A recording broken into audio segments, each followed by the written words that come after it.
Once again, late on the trigger. What's up, everybody?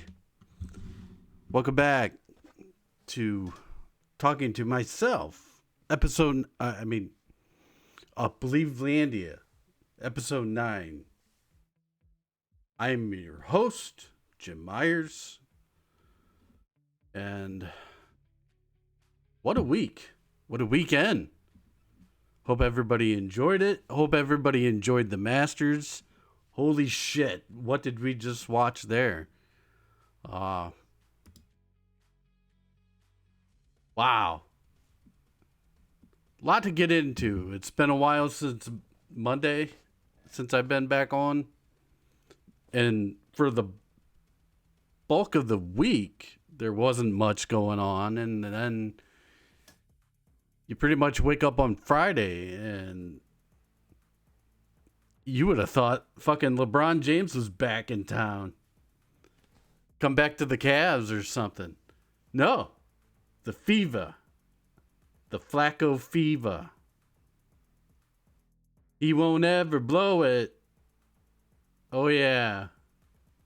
I won't sing the whole song, but if you know, you watch ESPN Cleveland. I would play the song, but I don't know how far the trademarks or the copyrights go for all that, and we ain't doing that. We ain't gonna get into a fight with ESPN Cleveland. But I dig that song. And they played that, more than once. And then it got stuck in my head the entire day. All right. Well, there could be worse songs stuck in your head all day, I suppose. So yeah. Wow. The quarterback picture, at least for next season, is starting to become clear. And for all the Shedeur Sanders lovers that said it was a lock at number 2 just a couple weeks ago, how we feeling about that? I'm just saying, I thought it was going to be Kirk Cousins that was going to be, I expressed that in my last video, at least for sports, that I thought that Cousins was still in play, but apparently not. I mean, well, we'll get into it later, but yeah, Flacco fever is back. Kenny Pickett is still serious about starting. And he should be. You should be. That's why he wanted to come here for an opportunity. You can't blame him. We all might not want that or whatever, but the growing belief, I think Stefanski just really likes him as a player. And here's the thing about that, and I'll get into it a lot more, because that's how we're going to end things. Talking about the Browns, of course. But I think they have Kenny Pickett in their plans, like, long term. Now, it's not to be like the guy, but he might be in the cards, at least for long-term backup, stability. But yeah, we'll get into it more. The Guardians homestand, not too bad. 5-1. They almost had a whole sweep, but that's cool. 5-1's a lot better than 3-6 on the road. So, granted they played Kansas City and the White Sox. So, but hey, early in the season, you'll just take your momentum where you can get it, and you beat teams that you should beat. They swept the White Sox for the opening homestand, and that was feel good. So they got on a roll. We'll break it all down. Well, I shouldn't say. You didn't come here for me to break it all down. You just want to know what I thought. At least I hope that's why you're here. Otherwise, well, I don't care. I'm just glad you're here. Maybe. It takes a while for people to get here.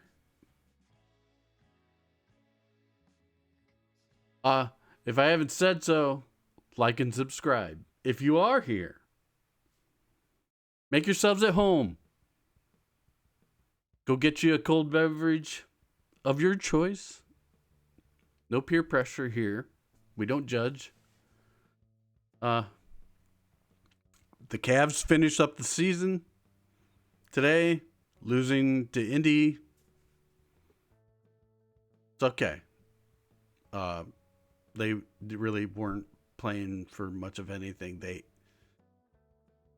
end up in good shape.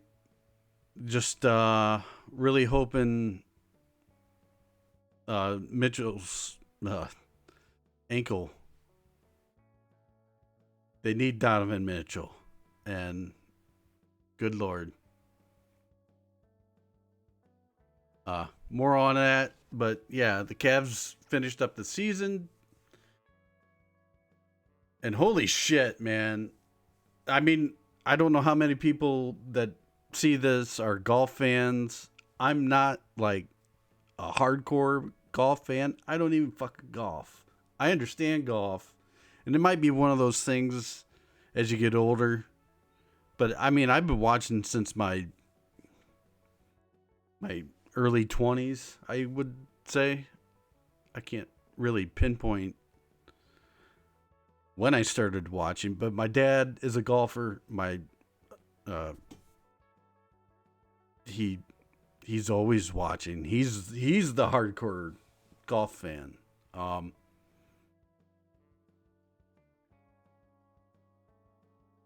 Yeah. Let's start there. Let's stop meandering and just let's start there.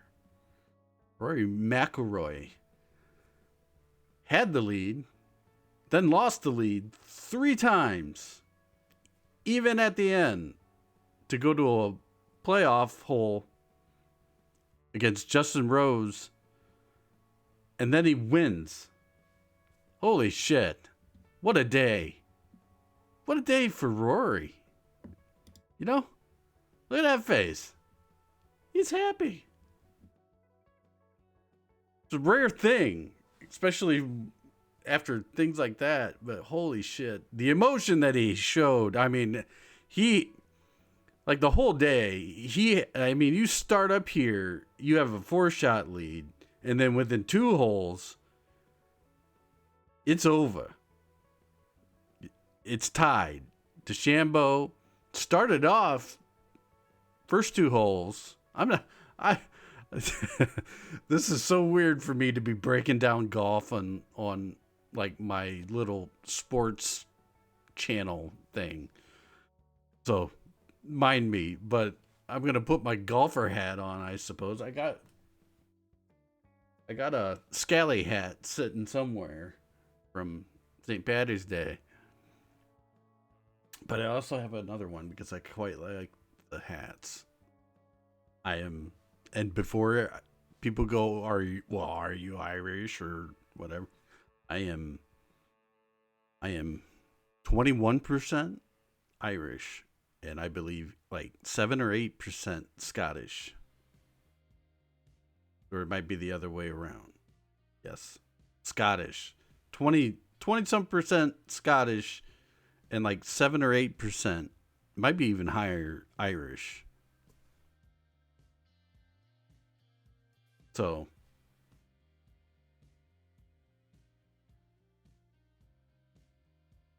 shout out to anybody else who's in that wagon. German, Irish, Scottish, English. I have been known to drink some beer back in the day. Not so much anymore, but back in the day.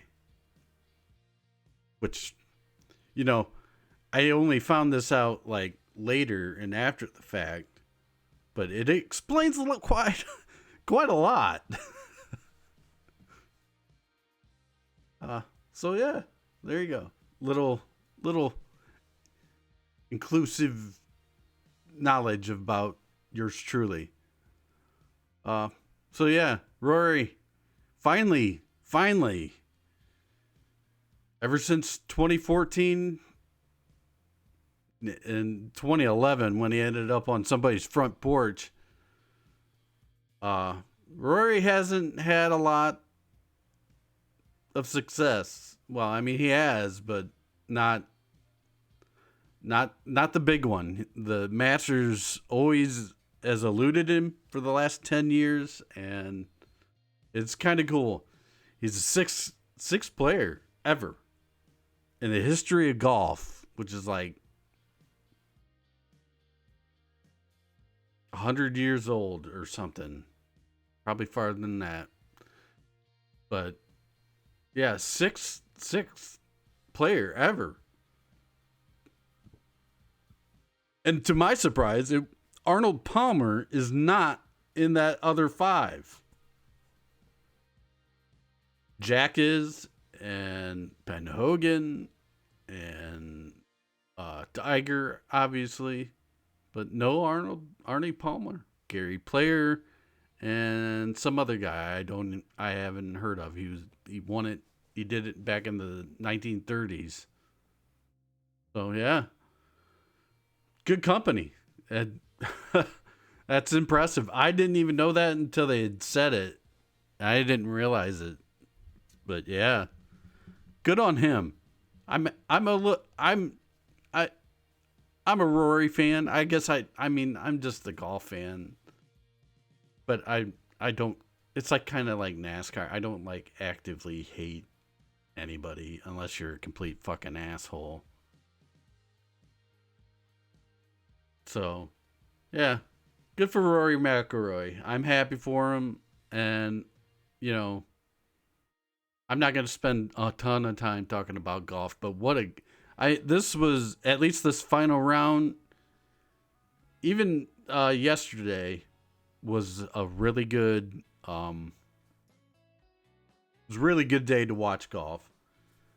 And then today was like from the get-go, McIlroy double bogeying the first hole and then essentially tying up the Masters right out of the get-go, right out of the gate. And then DeChambeau, who, Saturday looked focused and finished Saturday's round just on fire, and he looked like he had the look in his eye, and especially when he got done and they interviewed him, he was focused, and I thought, holy shit, I wasn't ruling out that going into Sunday that he could pull it off, but he had it right handed to him, but he didn't have it. After the second hole into the third and fourth, he bogeys. And then McIlroy takes a 4-shot lead. I started this whole thing. Rory had a 4-shot lead. No, he had a 2-shot lead going into the day. 12 under. DeChambeau was 10. And then the double bogey on 1 for McIlroy brought him back down to 10. And DeChambeau third and fourth hole is over. And then from that point on, he remained par, and he kind of kept his head above water a little bit, going, just basically pars.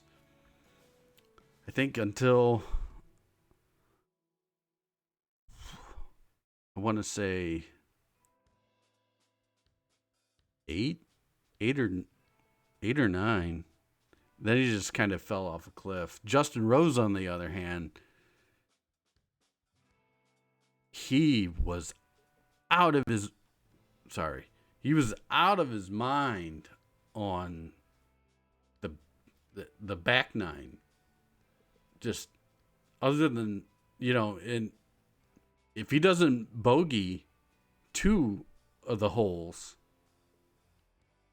he wins basically. Because Rory McIlroy, man, I tell you what, just off of the emotions alone, going in with the lead, then he fucks up in the first hole, double bogeys on top of that. I mean, you have the lead into the Masters, you double bogey off the first hole, and people off. Everybody goes, you got to get off to a good start, start fast and then settle in. And woo, this is the not way to start. But it is totally the way you would expect Rory McIlroy. So I'll take you back in case people don't know. You got to realize, guys, I'm a hardcore sports fan. I don't religiously watch golf, but I know plenty about golf. Also, Wimbledon I pay attention to. I think the Wimbledon is awesome. But I watch like the Masters. I love the Open, the British Open. I don't get into the U.S. Open, weirdly. The Players Championship. I like all the older, more like the major championships. Obviously, other than the U.S. Open, really doesn't do it for me for some reason. But like Augusta and the Masters and things like that are awesome. I'll take you back before we get into the Rory stuff, but what really hooked me was 2005. The Masters, probably the greatest game, the greatest day of golf that I've ever watched, ever. And I'm just laying there. It's a lazy Sunday spring day, warmer than it is now. Jesus. Probably 70s, 80s that day, if I remember right. Just one of those days where you're just like melted into the couch and you're just watching TV. And then just amazing shot. Crowds going crazy. You can hear it in the background of what they're showing on TV. And then they show it. And then another thing happens. And another guy's got a hole in one. Meanwhile, you got Tiger and Phil I can't talk tonight. Tiger and Phil Mickelson going at it. And that was the year the Tiger did the Nike logo shot where it goes, trying to do this on,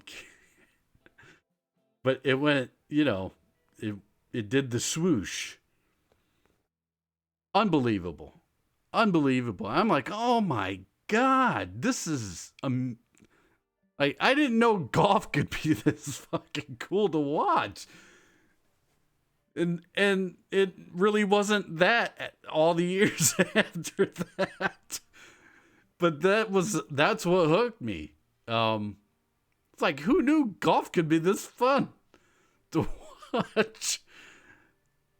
And long story short, it really isn't that much fun to watch unless you have all-time shit going on all over which is apparently happens like once every 20 years. So today reminded me a lot of that without really the swoosh logo or the super amazing shots. Justin Rose came close. He trailed by 4 or 5 shots, I believe. But then, like, he started the day and he quietly just got better and better and better. And then in the back half, the back 9, he birdied 4 or 5 holes in a row until he bogeyed. And then he birdied. Then he bogeyed again. That is not. And then he birdied on an 18, which was it was a great putt. Yeah. Unbelievable day. That was great. And that was probably the most, especially the last 4 or 5 holes. Like Rory ends up in the creek. That opens the door. Justin Rose ties it. Rory comes back his next hole, and birdies, retakes the lead at 12 under, then goes all the way to the 18th hole with a chance to just straight par. It was a doable putt. It's not like it was like super long, and I don't know if he should. Can he make it? Can he not? Like, he's gonna have to really dig in and really focus. Dude, he just fucking choked it. Luckily, he fell into the tie to go to a playoff. But man, then you go, the guy of the day, Justin Rose, who had probably the best day. And then Rory, it was all-time high. And then he went into safe mode, which you should never do in golf, where he's just into laying up and taking the easy way. And then he ended up in the fucking creek. Oh man. But from highs to lows to high, you just saw him go through it. It was something to see. Yeah, if you weren't rooting for Rory at the end, I don't know. Maybe you don't have any feelings for anything. I don't know. Wow. It was something to see. It was a hell of a day if you're a golf fan and enjoy watching golf. It was, no matter if you're a hardcore fan or you casually watch, holy shit. It was awesome. Awesome sports day. Yeah, and it's good for golf, honestly, because it's kind of sucked the last few years, to be quite honest. So, yeah, it's quite something to see. I enjoyed it. That was probably the highlight of the weekend. Yeah. Moving on. Good for Rory, anyway. Guardians on their homestand, I tell you. I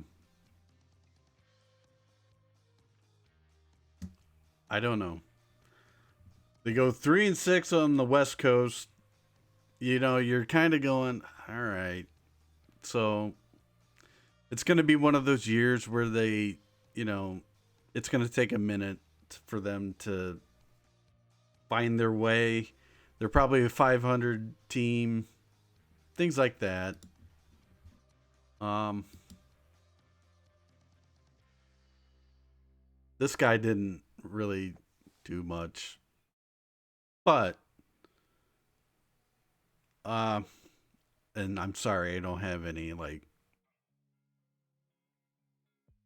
Manzardo, or I didn't have time.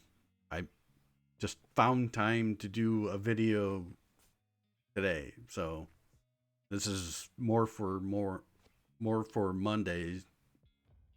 So, but yeah, the weekend homestand and the opening homestand, the opener on Tuesday, they swept the White Sox. It's a good indicator that they can they can bounce back and put on you know a good showing, at least at home. Um, we'll see where it goes. It's still too early. I mean, it's still too early. I think they're really going to have to find their way, especially starting pitching wise. Um, Blake Lively, everybody was like, we need to watch out for Blake Lively. And it really hasn't gone well. They just don't have like the starting pitching like they used to. The starting pitching would make up for the lack of hitting, or even all the pitching. Really, I mean, last year it was the bullpen and Clase, and then I don't know, and you can't really rely on that now. And there's no power hitters. I mean, we have Jose and Stephen Kwan, who Stephen Kwan understands, the he understands the assignment. He's the leadoff guy. And then I was looking at it today, he's hitting 320 something, 322, I believe. And then I think it's Jose at 261. And then everybody else is just low 200s, 190s. You can't that that type of stuff it can't be sustained. You know what I mean? You can't keep doing that. You can only get away with it for so long without having like solid hitters. And I get it, the days of mashing 40, 50, 60 home runs, unless you're the goddamn Yankees or Dodgers. But the way this team is, they need at least two or three more consistent power hitters, not, guy goes like, I don't know, Manzardo. I'm not saying Manzardo's a power hitter, but he'll go 3 for 4 with a home run and a couple RBIs and be the MVP of the game. And then he'll go 0 for 4 the next 3 or 4 games before he has another good game. And Jose, like I talked about before, Jose doesn't really show up until it gets warm. And that ain't really until June.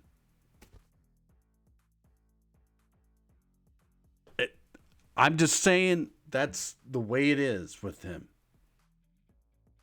All-time great player, all-time Gardenian,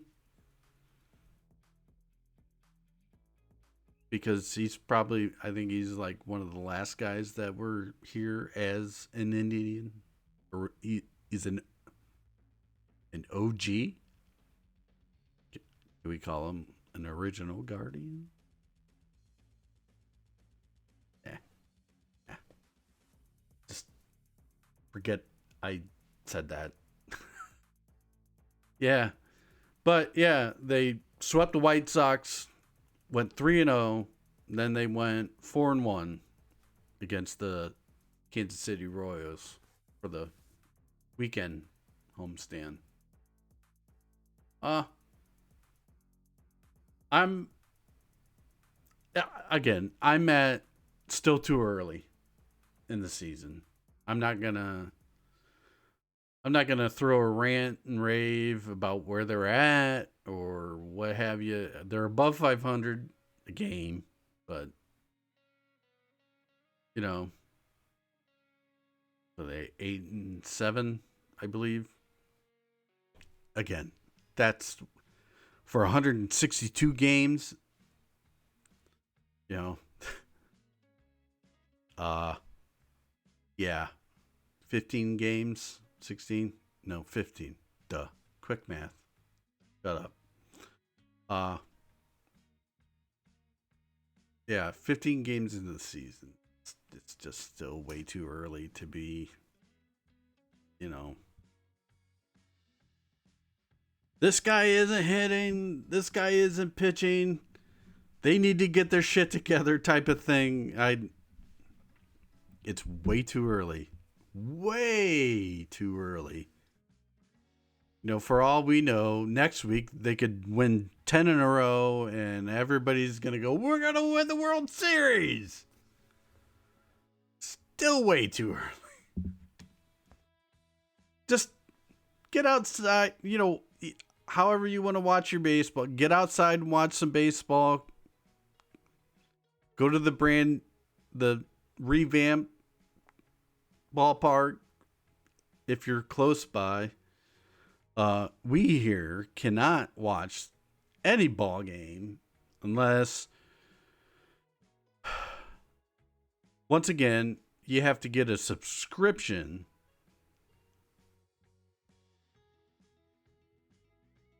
You know, it used to be you could get, you know, even with the Bally's thing, you know, if you got Bally's, you could watch the Cavs and the Guardians.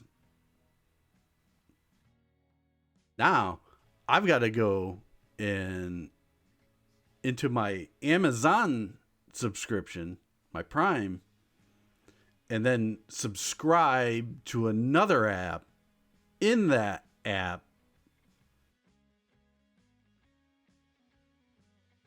So another $20 for that. And then to watch the Cavs games. Then I'm going to have to go over to Guardians TV with the MLB network. So why? I have Hulu. I have the MLB network. Why can't I watch the goddamn Guardians? Why? I don't understand. Anyway, but at the same time, I'm not really going to itch. But yeah, you have to go over there and then you have to spend another $20. So that's $40 alone. Then with your Prime subscription. So however you handle that, whether you pay for the year or a month, add that on top. Jeez. And then add all the other apps that you're subscribed to. What? Look, I want to watch the Guardians, but I'm not doing that. I'm just not. If they're on like ESPN or Fox or whoever shows baseball anymore, I'll watch. Just like the Cavs this season, whenever they were on TNT or ABC or ESPN, I watched. Other than that, sorry, I'll just keep up online and watch highlights, real-time highlights as we go throughout the night. So, yeah. That shit sucks, man. And it needs to, like, calm down.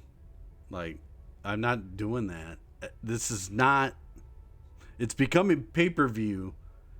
And I'm not doing that for 162 games. Just not. That's where they're gonna fall in, like, teams like the Guardians. Like, that's what I don't get about Major League Baseball. It's like choose your own adventure with, like, like the TV rights stuff. I don't understand. Major League Baseball really needs to get with it, get with the times here. It's fucking ridiculous. You know, at least with the Cavs, like, especially like this year, you know, they're one of the, I mean, they've been the top two team throughout the whole season, and fortunately, they're the major networks are forced to air those games because, you know, they're the top teams in the East. What happens after that, you know?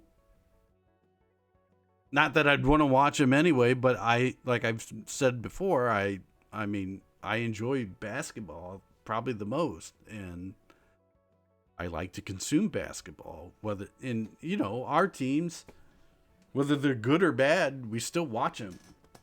But, you know, I guess it is what it is. Yeah, so guards, the Gardos go 5-1 on the homestand. Still too early in the season to, you know, get worried or happy or anything really. But, you know, they've evened out now, so they're 8-7 on the season. Let's go from there. On to the next series. Let's talk about, speaking of the Cavs, let's talk about the Cavs. Cavs finished the season 64-18. They lost today against the Pacers again. Didn't really didn't have any. Monty Bates was playing everybody, so that tells you. I think the rookie, what is his name? Jalen Tyson at 31 points. So that was impressive. That's encouraging. Maybe he could be a guy in the playoffs to come off the bench. At this point, I'd probably take him over. Nah, I wouldn't. I still wouldn't take him over Strus. Strus has been a very big disappointment this season. I guess I could save that rant for another day as we get into the playoffs and figure out where the rotation is. But yeah, Donovan Mitchell's injury, you know, they say he's going to be good to go for the playoffs. That's what they say. Is it going to linger? Is it going to be a, you know, a nagging issue? I'm probably 90% sure.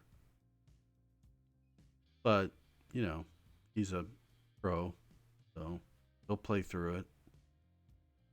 The key is, and I've said it, if anybody has returned from other videos, I have said the key to all of this is Evan Mobley. That guy in the middle. Evan Mobley and his play. He is the key. Donovan Mitchell is the driver of the car, but Evan Mobley is the goddamn engine. How he goes is how everything else goes. He is uniquely one of the guys that nobody in the NBA has an answer for. He can go outside. The guy's a fucking guard and he's 7 foot. I mean, there's not a lot. I mean, there's a few guys, Durant, Wemby. Um, there's still few guys like that has the skill set for, Evan Mobley, who, people want to get in a pissy match about him being the defensive player of the year or whatever. Doesn't matter. The guy's a force. He's a center. He's a forward. He's a mismatch problem. And it's go time for him. And Darius Garland can just, I love. Darius Garland is just, jeez. I don't hate him. I don't. I'm not even going to. Hate is such a thing that it gets thrown out there a lot. Haters and all that. I don't have time for hate. It's not that. He gets annoying to me sometimes because he gets too ball hoggish.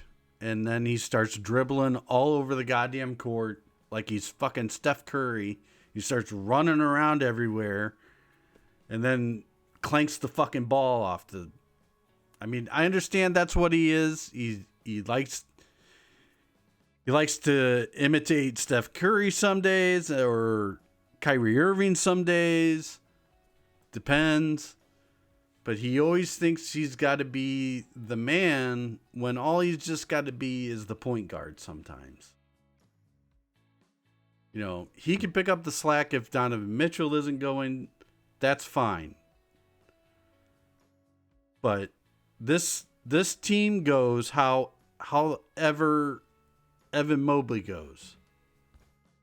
That's my opinion. And I'm not an expert.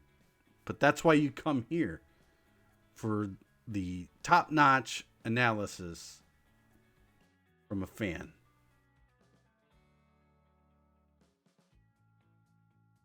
So, yeah. Let's just get on to the playoffs. Let's get to the first round. Unfortunately, especially for how the last 10 games have went down the stretch, when I made another video earlier about how they needed to get locked in, and I don't believe that happened, unfortunately. So yeah, they're going to get through the first round and they're going to be okay. My expectations for the playoffs is Eastern Conference Finals. If not the finals. They can win the whole goddamn thing. They can. They have the depth on the bench. They have the right pieces. It's just who steps up. You got to step up. That's it. This isn't the regular season where we're out there laughing and having fun. Like, we're playing the kids game and we're out on the out in the park again and we're just shooting ball. No, this is the fucking playoffs for the NBA championship. It's time to, it's like LeBron used to do. 0 dark 30. It's time to get in the bunker and it's time to go to war. Not like real war, but like it's time to mentally, get there. That's why I like having guys like Tristan Thompson. He's not like Kevin Love or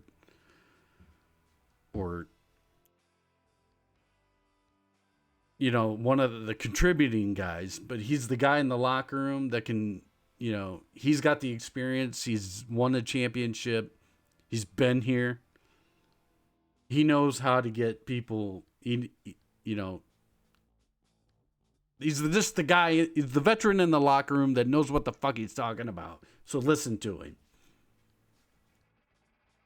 That's all I'm saying. It's just time to lock in, and I'm excited for it. It can happen. This is probably the best shot since 2016. I'm not even going to count 2017 because that was just the last gasp before it had to get all torn down. So yeah, this is a legit shot. This is playoff time. It's go time now. And I'm excited to watch. We got to get through the play-in tournament for God, I wish we got the first, what is it? The NBA Cup at the beginning of the season, which is way too early to be playing fucking tournaments. I wish they would take that tournament and make it more towards the, like, around Christmas time things. Like, just to get people back engaged with the NBA. Because when they have the NBA Cup, people are still watching because it's relatively early. And then, it really turns up around Christmas time. I wish they, their All-Star game. I would like to see a tournament there, not like what they had this year, because I thought it was ridiculous to have the rookies and second-year guys or the rising stars in on the tournament. I mean, they're not all-stars. So why are we having an all-star tournament with guys that aren't all-stars? And then they probably got the fucking ass kicked, which they should. It was good to see, like, players actually ramp up the competition for it, though. So, I hope it doesn't fully go away, which I heard it is, but it's what it is. I thought it was better than just the All-Star game. Whatever. They'll gladly do away with that after the one shot that they did, but they won't. They'll insist that, this fucking NBA Cup is going to be a really big deal. Quick question. Name me who won the NBA Cup this year and it's affected how they're going to go into the playoffs now. If they are. Because I can't even fucking tell you who won. Honestly, I don't know. Wasn't the Pacers? I forget who. That was so long ago.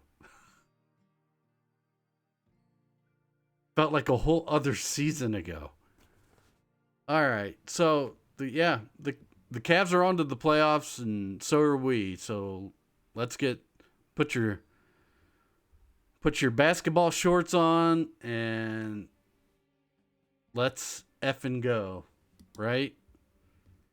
Now, oh boy, here we go. This guy. The fever, everybody. Flacco fever is so back. So back. God. Now listen, okay. I am very happy to see Joe Flacco.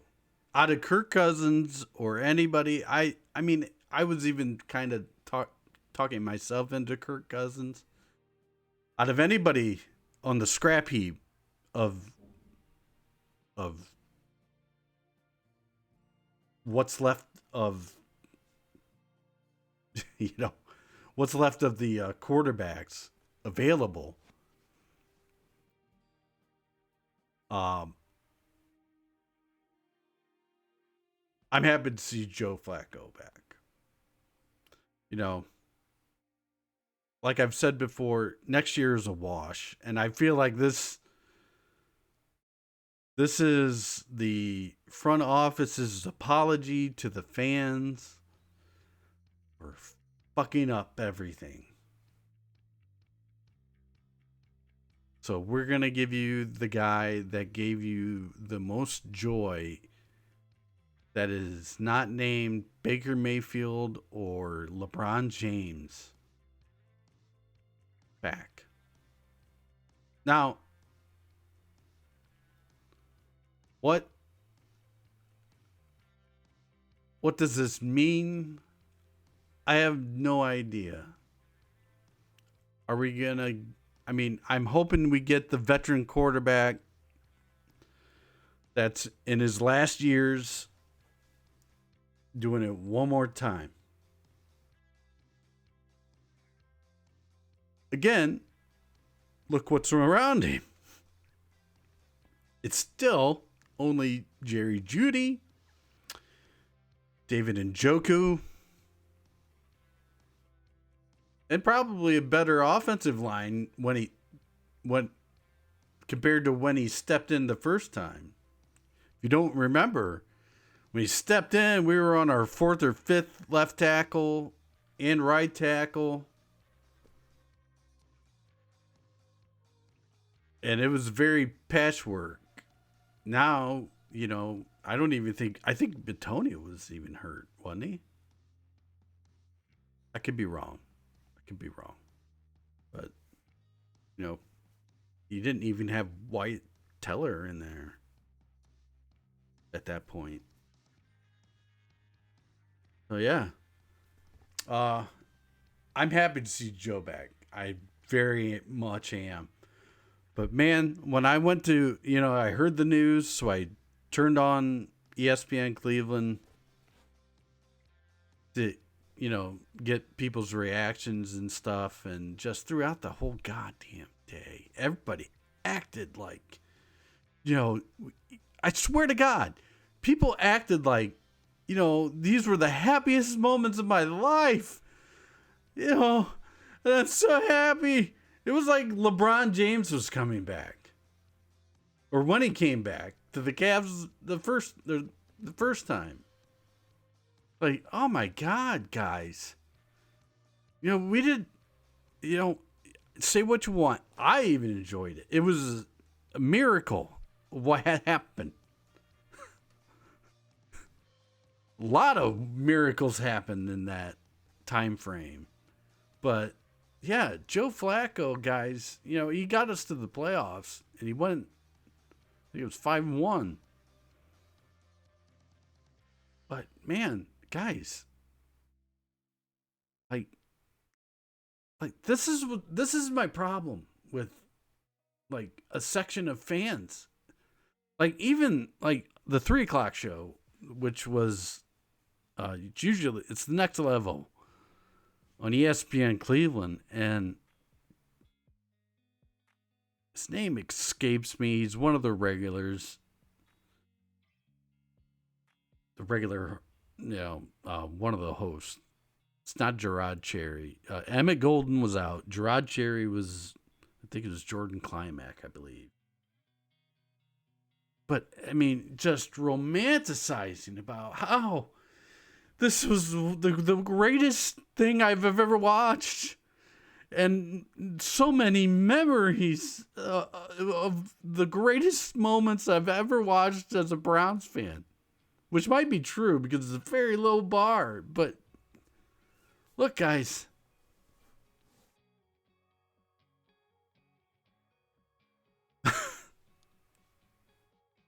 I'm trying not to shit on things like this. Because, people are just happy. And I really don't want to shit on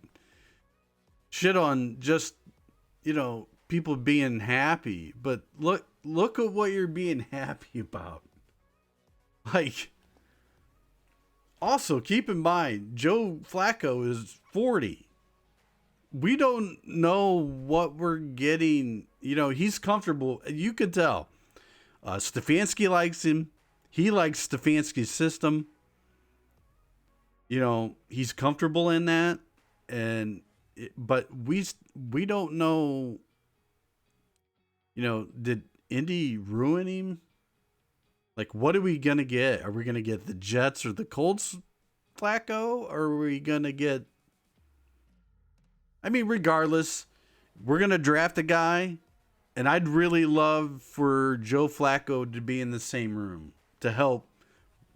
Not even, hey, kid, watch what I do type of mentor shit. But just a Super Bowl winning... all-pro Pro Bowl quarterback in Joe Flacco, and this might even help Kenny Pickett for that matter. Stop. I know. At some point I could feel somebody yelling at the screen and go, "What the fuck are you talking about?" Look, guys, Kenny Pickett's here to stay. And unless he gets tackled by gravity again, which it still might happen. It's Cleveland, guys. We have seen shit like this before, but it'll help Kenny Pickett and whoever gets drafted to learn how to be a professional quarterback the right way. Say what you want about Joe Flacco being too old or this. He's not what he was. In the locker room, and from what I understand, he's amazing in the locker room. He just knows how to be the quarterback. And whether he can, I'm hoping that he can show, you got to say, I don't know how old Kenny Pickett is, but I believe he's as old as Tyler Shuck. So if Kenny Pickett is good enough, and I think he's 26. Don't hold me to that. Damn it. Now I got to look. I am forced to look now.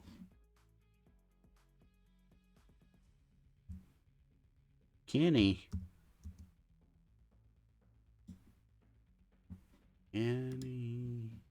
26. Oh my God, he was born the year I graduated. Yikes. Boy. Thanks, guys. Now I had to go look that up, and now I feel super old. But yeah. Speaking of Kenny Pickett. Kenny.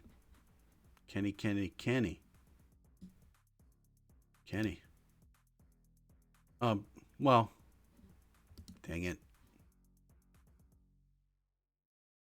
Yes. I didn't put it in there, but I have it in my notes. Kenny Pickett came out and said he's serious about being the starter. So, the guy, everybody was all on board when the Steelers selected him in the first round. He's going to be, great. I don't know. I know that he's got a lot left in the tank, and at one point he was talented enough to win football games. I don't know what happened in Pittsburgh. If you're a Steelers fan, please somebody enlighten me, because I don't know. I just always had a problem with a guy with the last name Pickett as a quarterback. But, all jokes aside, at Pitt, he was accurate as hell. He was a leader. From what I understand, he's a hell of a leader in the locker room, whether he's starting or a backup. He's just a great teammate in the locker room. And obviously, I guess, Stefanski loves him enough that, he could do something with him.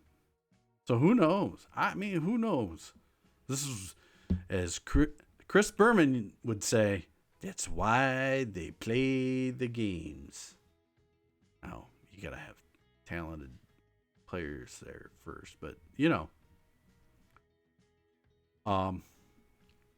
which we'll get there. But the other thing that came out of last week, especially with all the Haslam saying that they fucked up and it's on him, and Deshaun Watson comes out and, he's working out, guys. He's working out. He's going to do it. He's going to come back better than ever after tearing his Achilles twice within a few months of each other. All right. They don't play football in boots. Right, Deshaun? So, I don't know what, maybe it's the pain meds that he's on still. I don't know if he's read what's going on in Cleveland, but it sure shit looks like they're moving on. But they're still going to still play. So I don't know now why all of a sudden he gives a shit. Now he's going to try to prove the haters wrong, and there's no... Dude, I would like... He ain't going to watch this, but if somebody somewhere, note to Deshaun Watson, you had 3 years, like even after your weirdo bullshit massage parlor, not parlor, but massage therapist bullshit, your fucking weird, your I don't know what you want to fucking call it, but your weirdo shit got you in deep shit. People still got on board because you're Deshaun Watson. Then you come out there and you're given opportunity after opportunity after opportunity. They even, like last year, they didn't even bring back Joe Flacco that gave everybody the most wonderful years of their lives.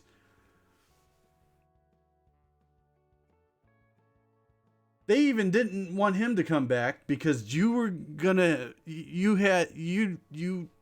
wanted to make you feel special. Like you were still the guy, and we loved you so much. Well, the Browns did, not me or maybe a lot of other people. But you had the opportunity, and all I wanted you to do is go out there and look like a capable, competent quarterback. You did that maybe once against the fucking Ravens in the second half after you looked terrible. You look like all the really bad quarterbacks that Cleveland has ever had mashed into one guy and looked like that, especially last year. You look like a guy that couldn't even throw it 5 yards. And you couldn't even do that because you're throwing it in the dirt. So why do you think... And people still had your back. All you heard last year was, you watch, Deshaun's going to ball out. He has a full off season. He's going to be ready to play. And then what happened? I've watched high school quarterbacks play better at the position. Unfucking believable. So he comes out and he says he's going to prove all the haters wrong or whatever. Where was this before? Like when you were healthy. Or, healthy. You're delusional, man. I got something for you. Yeah. Deshaun thinks he's still the guy. Hey, everyone. Deshaun's working out. Nobody cares. Take your money, go buy a fucking island, and say, this is Deshaun Island. And maybe get a few people to hang out with you, and then maybe those people will care, dude. Terrible. You're the worst quarterback. And this is saying something, man. Because you out of the jersey list, you were the worst quarterback the Cleveland Browns ever had. Ever. And I've seen all of them. Ever. You put in no effort. You didn't give a shit about leading the football team. You know, it was a mistake to give you $230 million without even fucking earning it.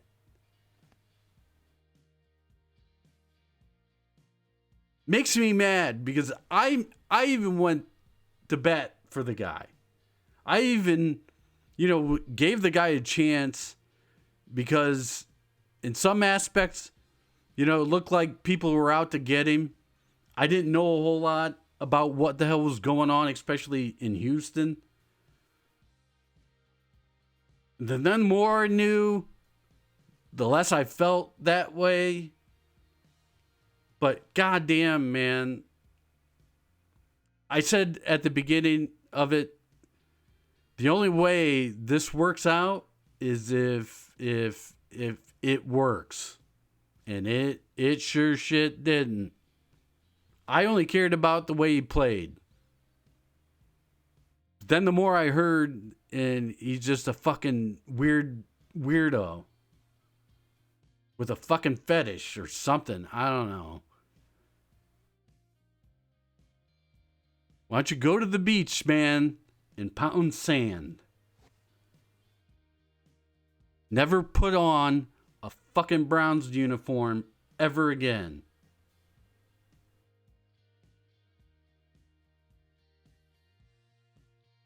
We'll see you in the UFL. Maybe you can talk to The Rock. Moving on.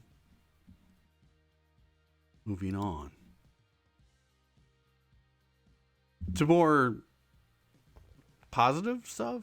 I don't have Abdul Carter. I didn't have time to make a graphic like I said with the Guardian stuff. So we're rehashing shit. But anyway, it gets my point across. Travis Hunter or Abdul Carter, it looks like it is what's going to happen at number 2. And that's what should happen. And last video, I changed my tune. I want Travis Hunter. For obvious reasons. He is first of all the most unique player maybe they've ever had in the draft.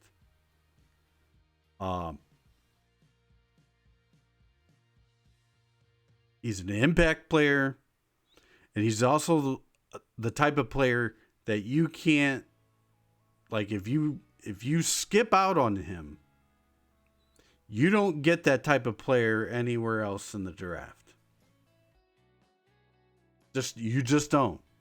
You can, like, Abdul Carter might go on to be one of the greatest defensive players ever.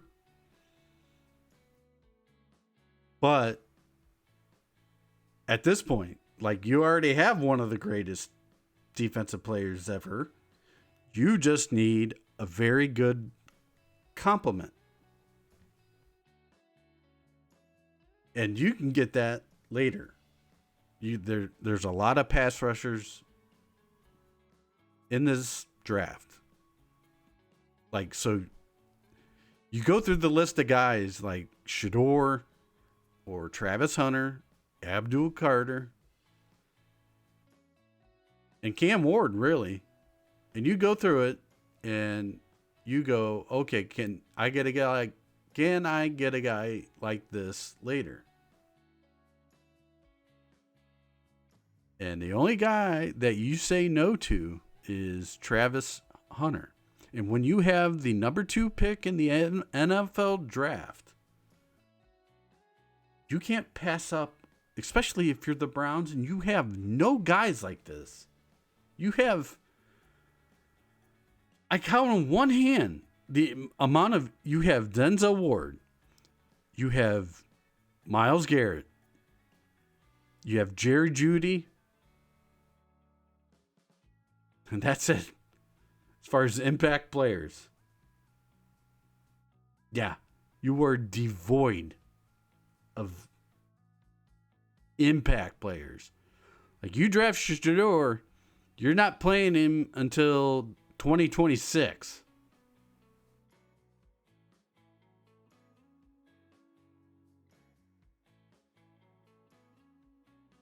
You're just not. And if you play him this year, you've got, it went off the, I mean, it's probably going to go off the rails because it's the Browns, but like, I don't know. Shador, a guy like Shador, you can get him later. Even if you draft back up into the draft, which, you know, there's a lot of rumors that might happen. Which, if that was the case, I would have no problem with. Like, here again, I always come off as a Shador hater and like literal hater. Now, we can use the word hater because, I mean, that's what that sounds like. But this is what I'll say. His dad,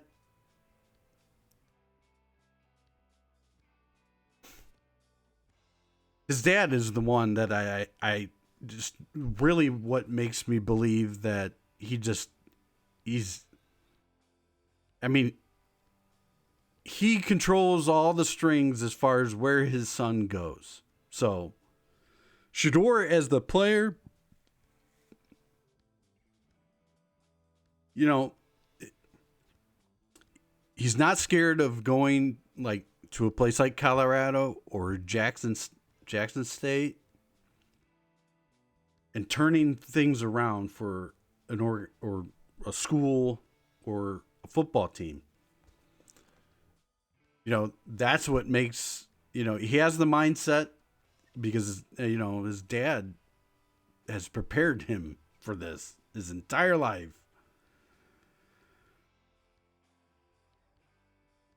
He is an above average quarterback, super accurate. He doesn't have like a Josh Allen rocket, but he can throw the ball downfield, and that's all you need him to do. It's decision making sometimes, and just,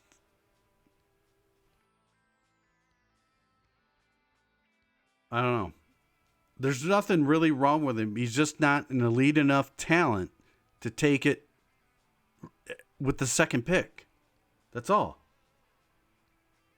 Like, look at this. I mean, you got Travis Hunter, Heisman Trophy winner, one of the most unique talents that comes around every once in a generation.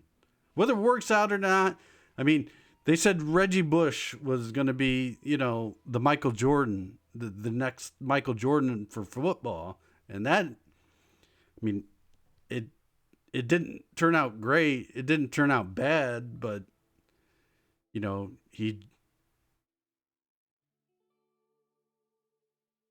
but I'd still draft Reggie Bush. You know, you just look at the elite talent against the other guy, you know, yeah. At number 2, and if I'm the Browns and I don't have any impact guys, I mean, like I said, 3. I'm probably forgetting one more, maybe, but like, I'm just trying to do quick thoughts of the roster and like Njoku. Okay, so 4. All right. Well, we need more than 4. So, yeah. If you draft Travis Hunter, you're basically filling a couple needs. 2 guys for two positions for 1 guy. Like, I'll take Travis Hunter and Jerry Jeudy very easily. Like, those two complement each other. Jerry Jeudy is like your deep threat. Travis Hunter, you can throw slants to, and you just get him the ball. Yeah. I'd rather have that as a duo and a Joe Flacco at quarterback than Shador and just Jerry Jeudy and David Njoku. On top of that, you can put Travis Hunter in nickel situations. He can be a situational corner for you, especially on the games where Greg Newsome just wants to do more dancing than actually making plays. Just saying. Tell me when I'm wrong. Please. Like, subscribe, and comment. Please tell me. Comment telling me I'm wrong. I would love to have a conversation.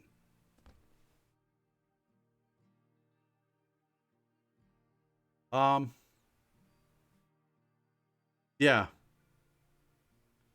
That's where I'm leaving it. I'm looking forward to, here's what's coming up next this coming week. I'm gonna try to put out a couple things about wrestling because it's WrestleMania week and it's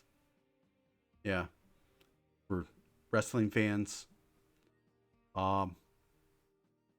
Especially after Raw, so probably something Tuesday or for Tuesday, and then something I'm hoping to do at least a WrestleMania predictions before SmackDown.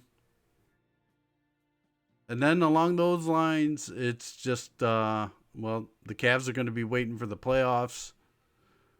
And I didn't see the schedule for the Guardians coming up, but, again, it's way too early. But, we'll have news on that. And then more news about the Flacco situation. Obviously, every day is mock draft day. So maybe I'll have a mock or 10. My last video that I did a live mock, nobody watched, really. Like 4 or 5 people. We're cooking, everybody. We're cooking here on YouTube. And I think that's it. I mean, the big thing is I'm putting my wrestling hat on for this week. So this sucks for you sports people. I'm sorry, but the news cycle or whatever it is, the thing that I'm looking forward to, because this is the reason why I'm doing this stuff, is just to give my thoughts and my love to all, like I say, all things Cleveland sports and anything else that just really interests me. Shows, wrestling. So it's basically, especially for now in these early episodes, the next episode will be a wrestling episode, episode 10. Which I made 10 of these things, which is kind of cool. Could have been more, but we should probably be at about 25 by now. But, there's scheduling things and finding time to do this stuff and then recording it and uploading it, which takes tons of time. So, but we're building.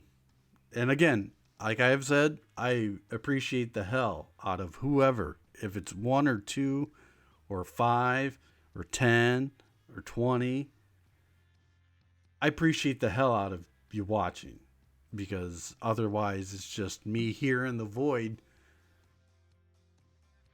just talking to myself, which I mostly am talking to myself, but with the hopes of somebody. It's the fucking Truman Show, everybody. Hasn't anybody noticed yet? If I don't see you, good afternoon, good morning, good afternoon, good night. Right? On that note, I don't have an outro type of thing going. I mean, I have an outro you see at the end, but like I don't have a catchy slogan to go off of, or I mean, we're not there yet, so it is what it is. Maybe that's what I should say. It is what it is. Peace. Nah, that doesn't sound good either. All right, so again, like and subscribe, comment. Please comment. Even if it's just because your beard's fucking goofy looking, you're an idiot, whatever. I am. Follow on Facebook, Instagram, Threads, Blue Sky. Mostly you can catch me on Facebook, mostly.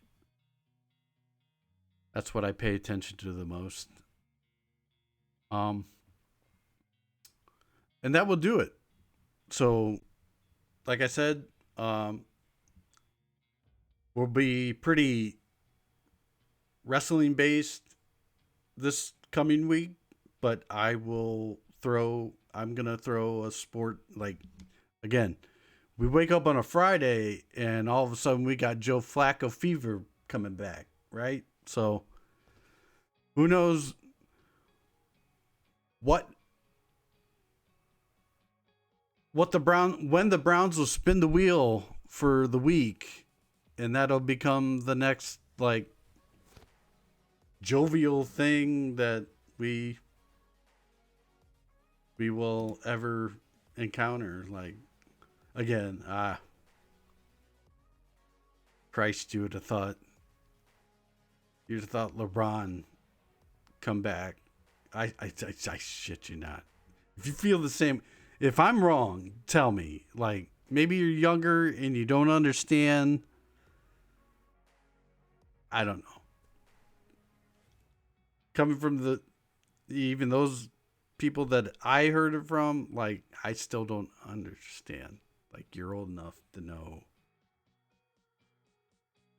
Like, it's great. Like I say, it's great. I want the Flacco fever.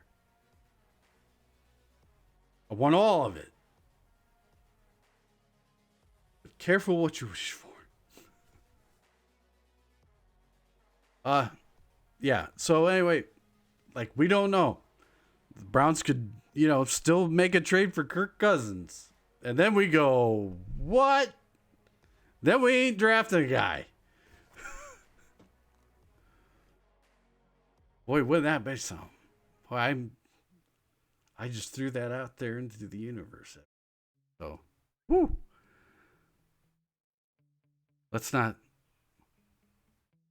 We don't know. We don't know what the future holds, right? So I'm going to try to do a sports one somewhere in the midst of Mania week, which that would be 3 episodes, which I don't know. That's a lot, guys. That's kind of a lot. Maybe I'll throw just the wrestling and the sports together. I'm trying to keep them separate, I'm supposed to try to keep them shorter and separate, and I get talky. Sorry. All right, guys, that will do it for this video. Like, again, I don't know if I have to say it loud enough or what have you, but um um um um um um um yeah. Hit the like button. Hit the like button. Subscribe. Even if you're never coming back here again, doesn't matter. Like I'll go to video, certain channels and subscribe. I might not even really watch regularly, but I you I go to these certain videos that have caught my attention. And I respect what they do, and I subscribe. Now you can unsubscribe later. It's all right. I get too goddamn annoying. All right, but show some love, please, and thank you. All right, guys. Until the next one. I am Jim Myers, and this is Believelandia.